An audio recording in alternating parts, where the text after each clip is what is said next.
It's time for my final college football playoff projections before we actually get the playoff field and I make my actual playoff predictions. So, going to project what the field will look like based off of this weekend's results. So, I'm also kind of giving you my predictions for the conference championship games as well. Also, here on the channel, we're going to have some live content coming very, very soon. So, make sure you stay tuned for that. And would love to get your ideas on what type of live content you would like to see. What type of shows would you like to see?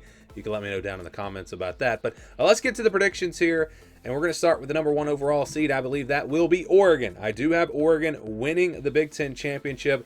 I think Penn State will put up a good fight. I think it'll be a good game. You look at these two teams in the trenches, I think it's a pretty even matchup. But it's the playmakers for Oregon that I believe will make the difference in this game. It's Dylan Gabriel and his experience.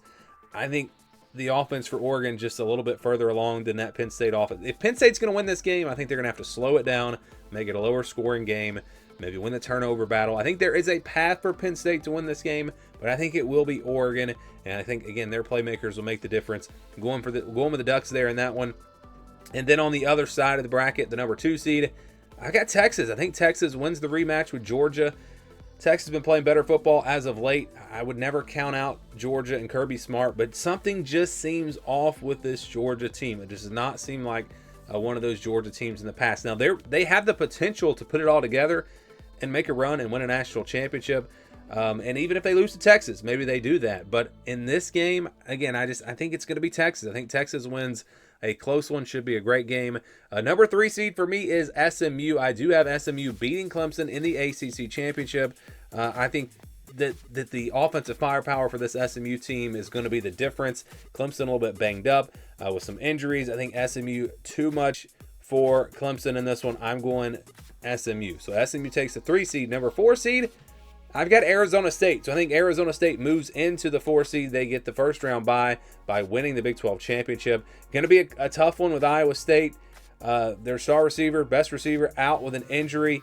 But Cam Scatterbo, that dude is really, really good, and he carries this offense. I think that he will have a big day against Iowa State. They win a close one, but I'm going Arizona State in the Big 12 championship, not Boise State in the 4 seed. You might wonder why. Well, I don't have Boise State winning the Mountain West. I've got UNLV winning the Mountain West championship. It just feels like one of these games, either the Mountain West or ACC championship games, it feels like one of them is going to be a surprise. One of them is going to be an upset. UNLV played Boise State close in the first game.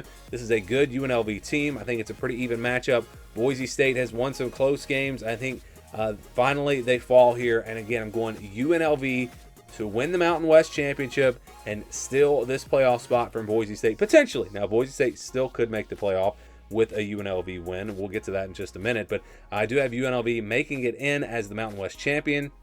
So we go to the at-large teams now. Going with the 5 seed. I'm going Notre Dame. This one's close with Notre Dame and Penn State. I think that because these teams were very close going in, and I believe that they were, I think the loss by Penn State is just enough to nudge Notre Dame ahead. I don't like that. I don't think it should be that way. I don't think you should be penalized for playing in a conference championship game. The committee has been very wishy-washy, I would say, on that. You hear them one say, oh, we're not going to punish a team for losing in their conference championship, but then they said that SMU could potentially fall behind Alabama if they were to lose. Like, there's no clear answer from the committee. So again, I think it's because it's very, very close, and because maybe they want to tweak these matchups a little bit. I'm going to go with Notre Dame to make it in here as the 5 seed, and then Penn State makes it in as the 6 seed. So I've got Penn State as the 6 seed. That's actually not where I was thinking they might tweak the matchup. So yeah, Penn State coming in at number 6. I think a close loss to Oregon. They're not really going to fall, and they get that spot. Number 7 is going to be Georgia. Could Georgia fall behind Ohio State? Potentially. I think that's something to look at. This is where I was talking about tweaking the matchups because, well, I don't want to give away my number 10 team, but I don't think that they're going to want rematches in the first round. I think if it happens, it happens. But if there is an opportunity to avoid it, if you're comparing Georgia and Ohio State and you're trying to avoid some rematches, maybe Georgia gets the nod. Georgia does have, and Georgia and Ohio State both have similar resumes, so I could see Ohio State bumping up to 7. That would not surprise me. But I'm going to go with Georgia at 7 and Ohio State at 8. And the reason why, again, I think they don't want to see Georgia, Tennessee in the first round because they have Tennessee as the 9 seed. And so maybe that makes a bit of sense now. And I have Indiana as the 10 seed. So if you put Ohio State up to 7 and Georgia down to 8, then you get Georgia, Tennessee in a rematch. And you also get Ohio State, Indiana. So you'd have 2 rematches there in the first round. I don't think the committee is going to want to do that, but they might, because if Ohio State and Georgia win, then they're going to have a rematch in the quarterfinals. So that'll be interesting to see. I think for the most part, they are just going to rank these teams. I don't think they're going to move teams around to avoid certain matchups, but maybe they do. That'll be very interesting to see. Again, this is the first time we've had a 12-team playoff, and they really haven't had to worry about the matchups up to this point because they're just ranking the teams. But they will have to worry about the matchups here in these final rankings. So the 11 seed, you got Boise State, lost to UNLV. Could they possibly get in here, still stay in the top 12? Well, I think I've probably given the answer already, because if they were going to stay in, it would be UNLV at 11 and Boise State would be 12. I think Alabama gets in, and I think the committee has shown their favoritism for Alabama and the name brand, and I think that they bump Boise State out. That will be very interesting. Another thing to watch, if UNLV does win, does Alabama take Boise State's spot, or does Boise State stay in? And if that's the case, again, Boise State would probably wind up at 12. UNLV would wind up at 11 if it goes that way. So that'll be something to watch. I do believe that if Clemson beats SMU, I believe SMU is safe. I could be wrong, but I think SMU will be safe unless they just get blown out. I think you will see SMU in, and you'll see Alabama on the outside looking in. So that's something to watch. We'll see, again, how those play out. So I'm going to quickly go through and make some predictions here. Again, I'm not putting a lot of thought into these games. They're just hypothetical matchups. If you see a matchup here on the screen right now, and then we get that matchup for real, in real life, I might change my prediction after I have more time to think about it and really preview the game. So keep that in mind. Just quickly going through and making some predictions. Don't get too hung up on these predictions. This video is really just about projecting the field and what the bracket will look like. I think Tennessee's defensive line is going to cause some problems for Ohio State. It's a similar issue that maybe they had against Michigan. I think Tennessee is going to be able to score. I do worry about Nico against a really good defense in a big game, but the run game for Tennessee, the defensive line for Tennessee, we've seen Ohio State struggle at times this year. Look at the Nebraska game. Look at the Oregon game. They struggled. Well, they didn't really struggle much offensively, but a little bit. And then, of course, the Michigan game. I think Tennessee goes in there on the road. They pull off a big win, and the Vols take down Ohio State and possibly they take down Ryan Day. That could be the end of Ryan Day if he loses a first-round matchup.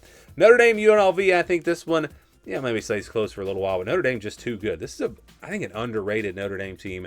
I think they take care of business. Their defense probably pretty much shuts down UNLV, and Notre Dame advances. Then we got Georgia, Indiana. We saw Indiana against Ohio State. We saw them in the second half against Michigan kind of struggle up front.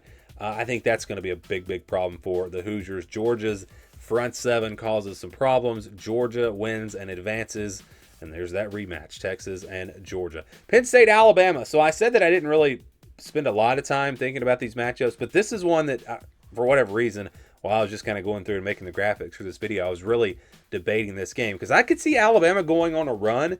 I'm not saying to win a national championship, maybe, but I think they could go on a run in these playoffs, especially if they got Penn State and SMU as their first 2 games. Jalen Milroe, we've seen that offense at times look really, really good. The defenses look good at times. They've been very inconsistent. We all know that. But I started thinking about the actual matchup here and the front seven for Penn State and how, defenses, when they're able to contain Jalen Milroe, they can pretty much shut down the Alabama offense. I think Penn State has the type of defense that can do that. And I think their run game, it's a similar matchup to Alabama-Oklahoma, but Penn State's just a much better version of Oklahoma. And because of that, I do think Penn State at home, I actually think James Franklin wins a playoff game. Shocker there. But yeah, Penn State beats Alabama. I think we've got Oregon, Tennessee. Pretty good game here. I think this one would be pretty close. I think Oregon just a little bit better than Tennessee. I just think they're a little bit better team, and I think they'd win this game. Again, we're not really going to dissect these matchups too much right now. Notre Dame, I think, a better team than Arizona State. Jordan Tyson injury from Arizona State's a big deal. I do think Notre Dame will win this one. And then we've got Texas, Georgia for the third time. The rubber match in this series. I've just seen something out of this Texas team that makes me think when it's all on the line, they're going to come through. I think Texas wins this one. Penn State, SMU, I'm going to go with potentially an upset here and say that SMU wins this game. I think their offense, the way they spread it out, will cause some problems for that Penn State defense. I think they will be able to score on them a little bit. And an underrated SMU defense. I think SMU gets a big win there over Penn State. And I gave James Franklin the one win, but do we expect him to get 2 playoff wins when he has struggled so much in these big games? I don't know. We're going SMU. So SMU makes it all the way to the Final Four. But first we've got Oregon versus Notre Dame. I think a great game. Pretty even matchup. I think the explosiveness for this Oregon offense, though, will be the difference. Kind of similar to the Oregon-Penn State game in the Big Ten Championship. Ducks win it, and then we got Texas-SMU. SMU not going to have enough to keep up here in this one, going with the Longhorns. So then we get Oregon versus Texas. Oregon has looked like the best team all year, the only team to go undefeated. But do we really think that a team can go 12-0, then 13-0, winning their conference championship, and then win 3 more games in the playoff? A team going 16-0, I think that's tough. And I think maybe it's not even this game. Maybe Oregon trips up before this. I just think it's going to be very tough for a team to run the table and win every single game. Again, I said I've seen something with this Texas team. They've got a really strong defense. The offense at times looks elite. If they can put it all together, I think Texas is your national champion. Again, this may not be my prediction when the brackets come out, but just not putting a ton of thought into it, just kind of a gut prediction type thing.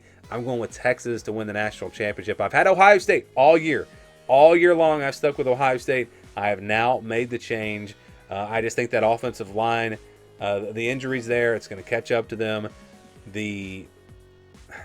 I would even say the coaching for Ohio State has been suspect, or at least it was in the Michigan game. And that makes me concerned, and it makes me think that Ohio State, I don't know that this team can win 4 games in the playoff. So I'm going with Texas. Texas is my pick for now. We'll see when the actual bracket comes out. I will make some official predictions, and we'll spend a little bit more time breaking all these games down. But for now, Texas, my national championship pick. Give me your predictions on the playoff. How do you think the bracket's going to look, and who do you think is going to win it all? Let me know down in the comments below.